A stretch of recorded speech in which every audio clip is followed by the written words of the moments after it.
That pale, huh? Jesus. I bet I look like a ghost.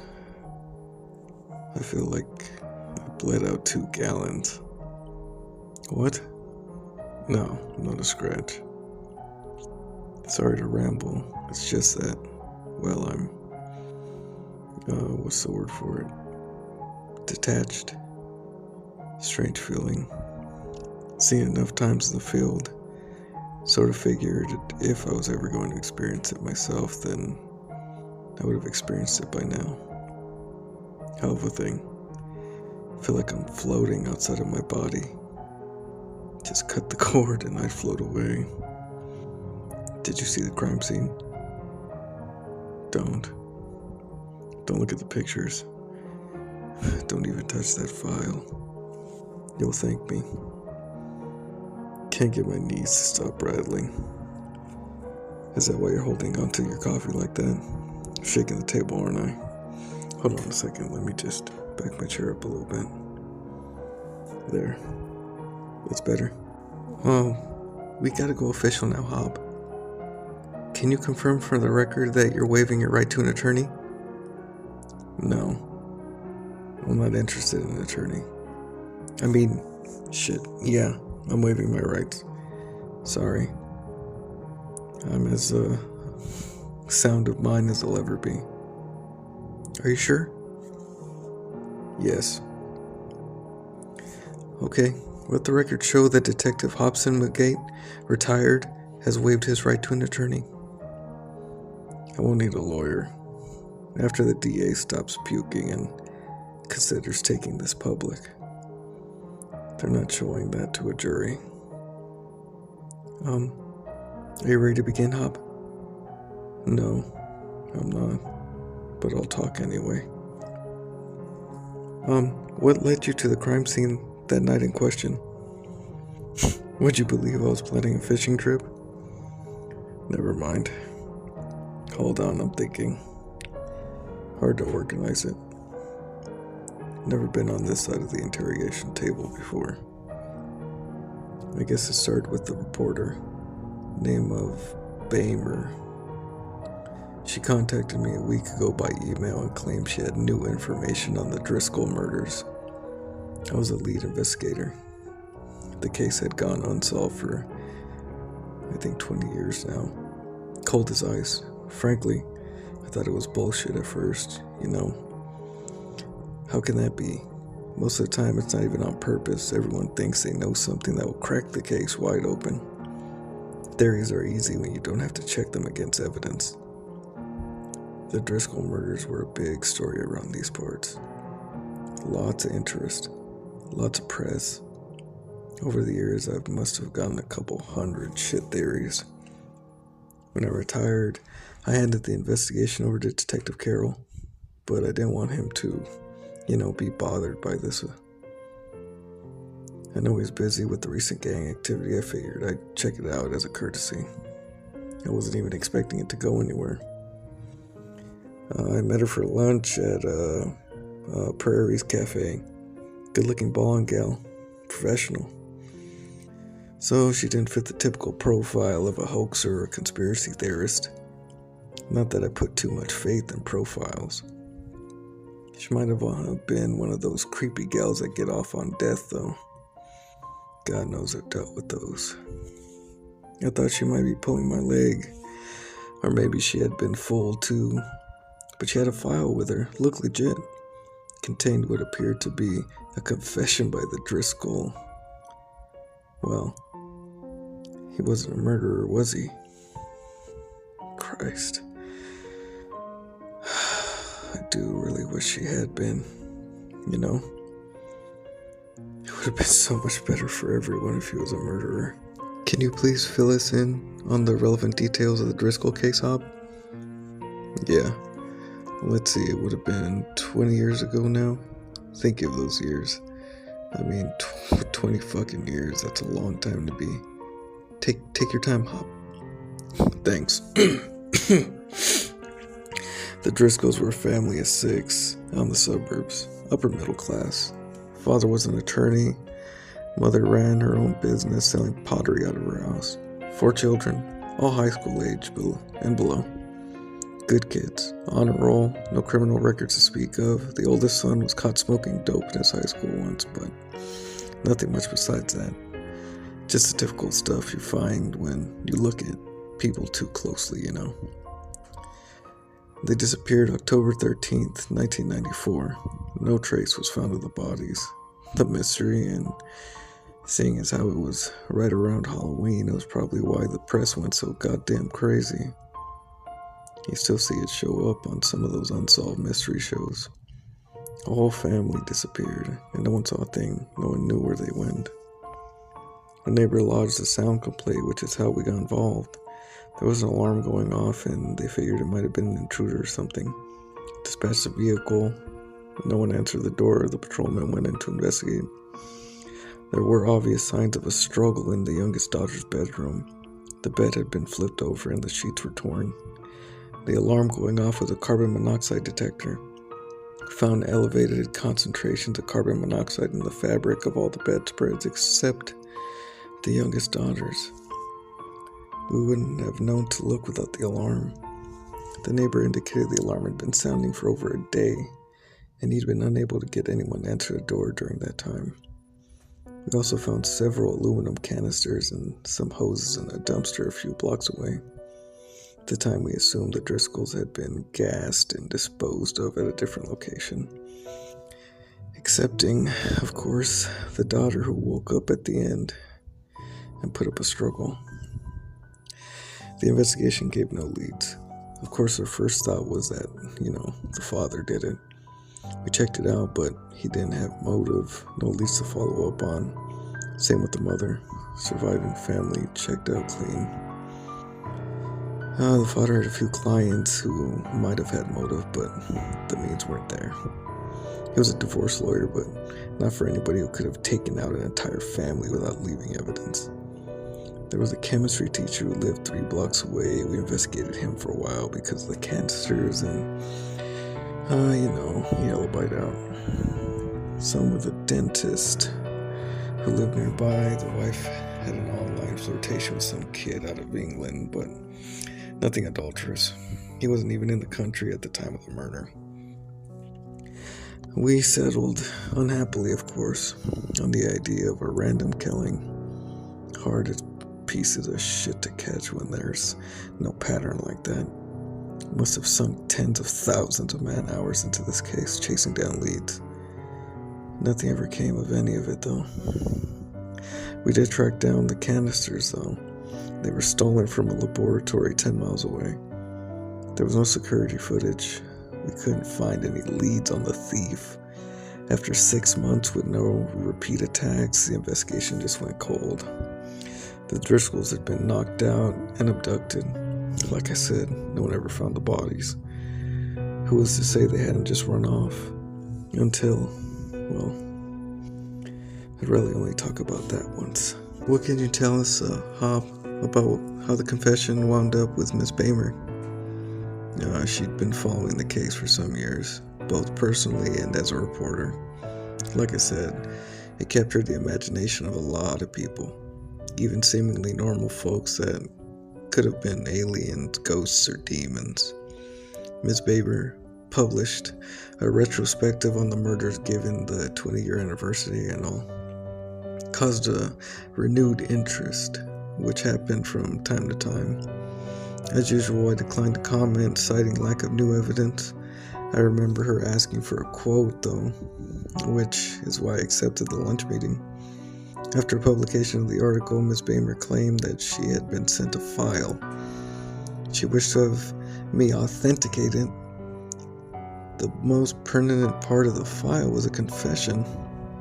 I assured Miss Bamer that such false documents are not uncommon, especially on older cases like this, and that I'd personally heard 24 confessions of the Driscoll murders. She was insistent, though. Once I felt she was trying to, pull off a hoax or getting off any idea of talking about a murder, I agreed to the meeting. She stated the confession had been mailed to her in the same envelope she showed me to, when we met for lunch. Can you describe the contents? Yeah, it was, Old newspaper clippings outlined the progress of my investigation. They seemed appropriately yellowed, so I'd guess they were from the trophy book of the perpetrator. There were also 6 photos alleging to be the individual members of the Driscoll family. Well, and several other photos of the facility where they were taken. Look at that. Damn hand won't stop shaking. See? Christ, is trying as hard as I can. Just can't make it happen. I'll have to ask that paramedic for the sedative when I'm done with my statement.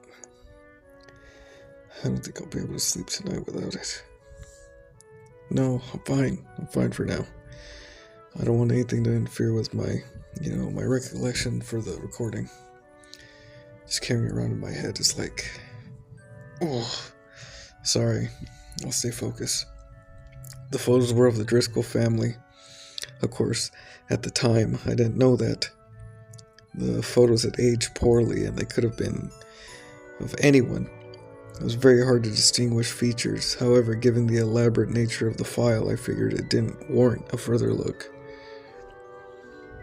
As to the confession letter, well, it was brief, a given address. That's the first thing I noticed.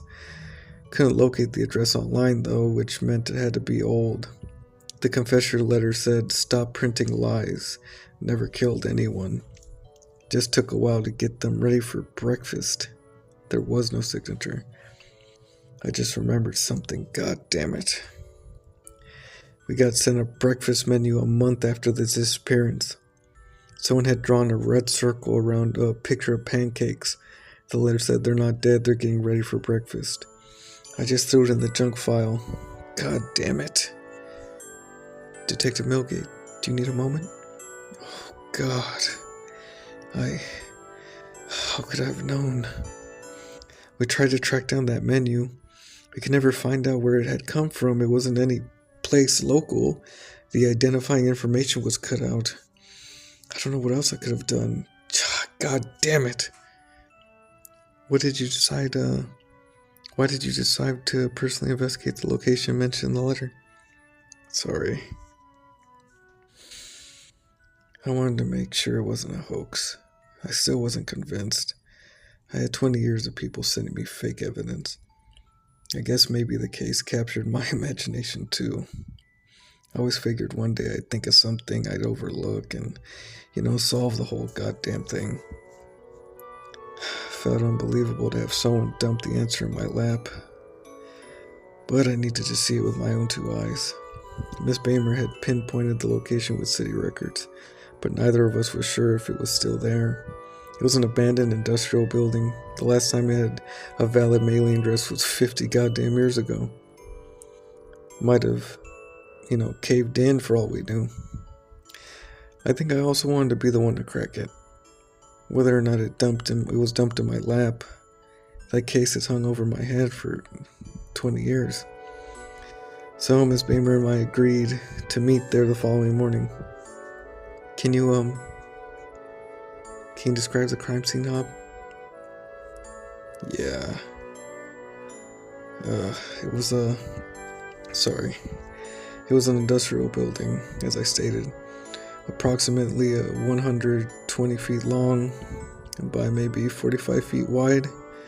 It was a wooden structure and at the first condition seemed to, match the neighborhood buildings.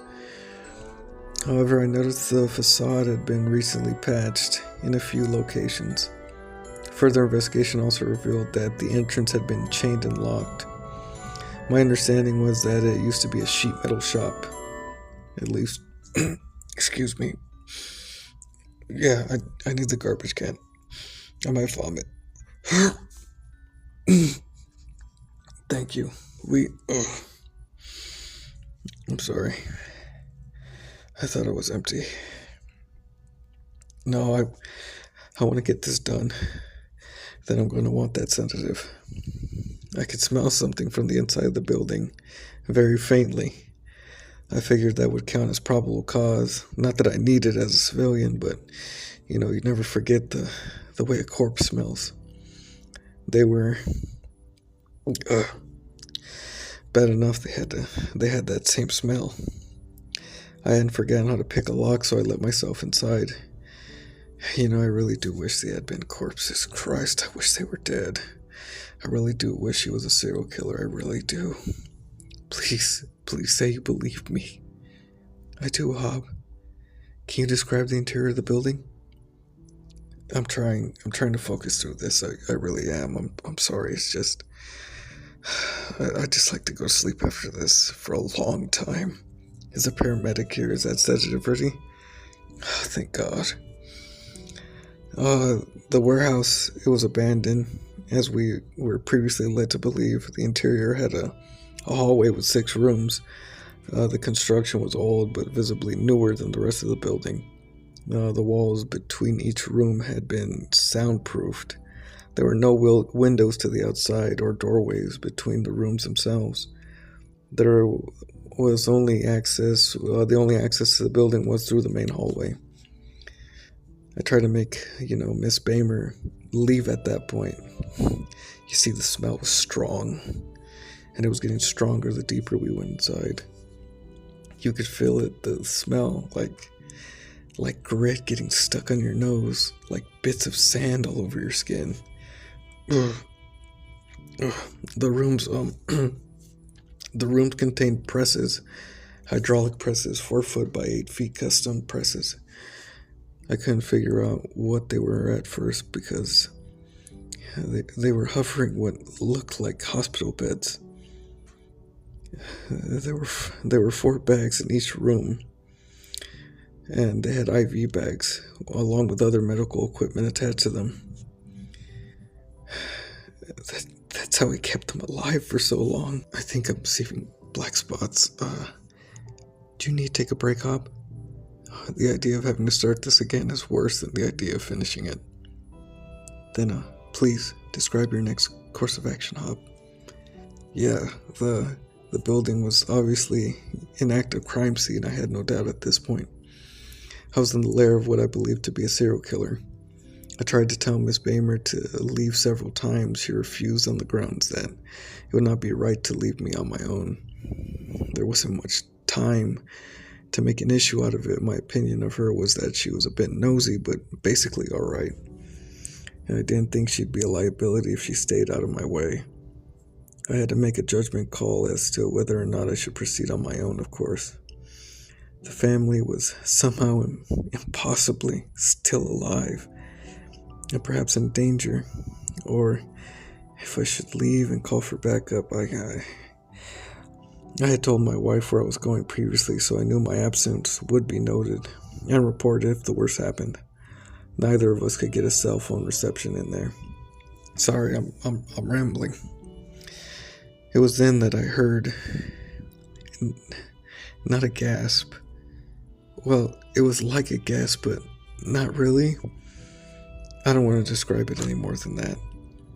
There was a sound, it drew my attention further on. I had to act. That's all that matters. There was some stairs at the very far end of the warehouse descending into a basement. I told Miss Bamer to remain behind and pulled my service revolver. I had a flashlight on my person as well and turned it on as I descended into the basement. The basement had been hand dug, maybe even over the course of an entire 20 years of disappearance. I don't know. The floor was dirt, and there was a tunnel that retreated back far enough that I had to be supported with skirts at irregular intervals. When my flashlight first illuminated the stack, God, I wish they had been dead. I wish it was a serial killer. It's okay, Hop. Take a moment. After I received the first thought, after I saw them, I thought, thank God they're all dead. I'm 64 years old, for Christ's sake. I'm not a young man who could forget things anymore.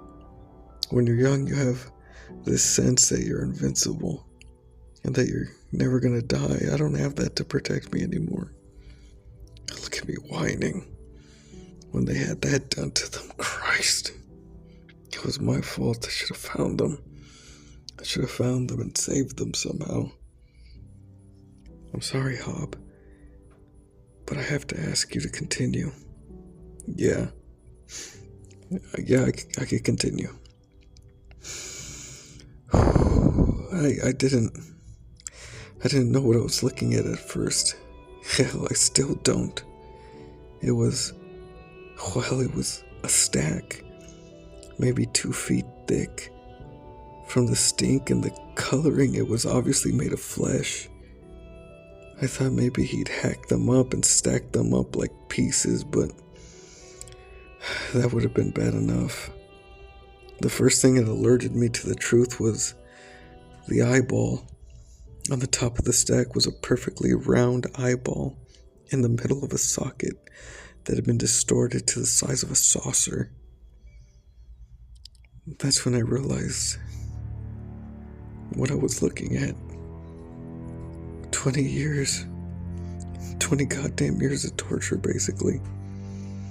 He had the entire Driscoll family under those presses for 20 years, keeping them alive on fucking IV drips, increasing the pressure on them so they very slowly just adapted until they've been flattened like pancakes. He squished them by about 1/4 of an inch every year for 20 years. Then he pulled them out when they were too broken and wretched to move, without any chance of recovery, and stacked them on top of each other. I got no idea what for. I don't want to know. I was still thinking, thank God they're all dead. And that's when the one on top started gasping again. What did he say, Hob? Nothing at first. It couldn't speak without help. I think it would have been Avery Driscoll. Not that I couldn't tell much about the gender or the age, but the hair was blonde. Where there was hair, at least. The head was a mess of scars. I think the son of a bitch who did this must have removed parts of their skulls. I've got no idea how he got their heads so flat otherwise. Not as flat as the rest of the bodies, but flat. Who the hell knows? Their brains handled that. I don't know. Their lips were punctured by teeth everywhere after the presses had flattened out their noses, I guess. Avery was 14 when he disappeared. Hang on, I gotta stop shaking real fast. Goddamn weird the way our bodies work, isn't it? What else? There was a machine, sort of a pump. I followed the hose with my flashlight and realized everyone in the stack was hooked up to this pump. I don't think they could breathe on their own, you see, not after a while. There simply wasn't enough volume for their lungs to inflate. There was some sort of opening cut right into each of their chests. There was a switch on the pump. I don't know why I pressed it. I was in a panic. I wanted to do something. Maybe some stupid part of me thought that if I switched it on, they would inflate and be okay. I switched it. It increased the volume of air to the utmost hose.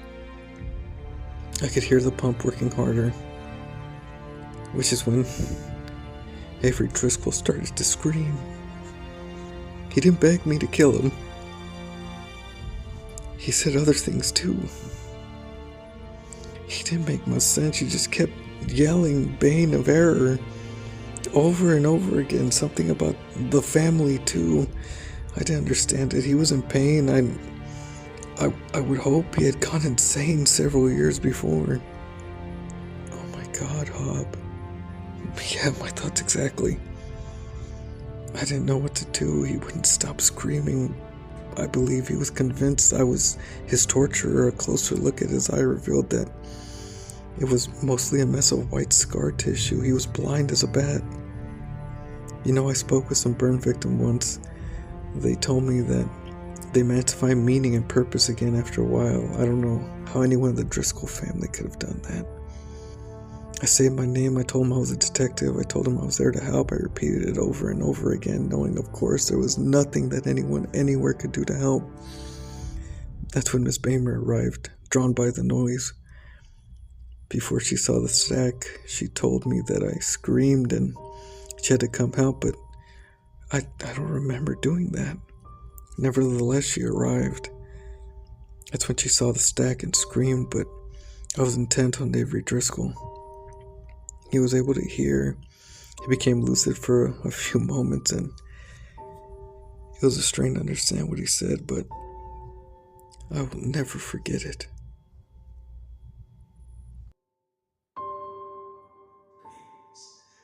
Please kill me. It hurts. I don't want to be a monster. Please kill me and tell my family I died a long time ago. I don't want them to know if I'm still here. What happened? Kill me, please. He could still cry, and he did, although his tear ducts were too deformed for it. He still cried. I should have forced Miss Bramer to leave.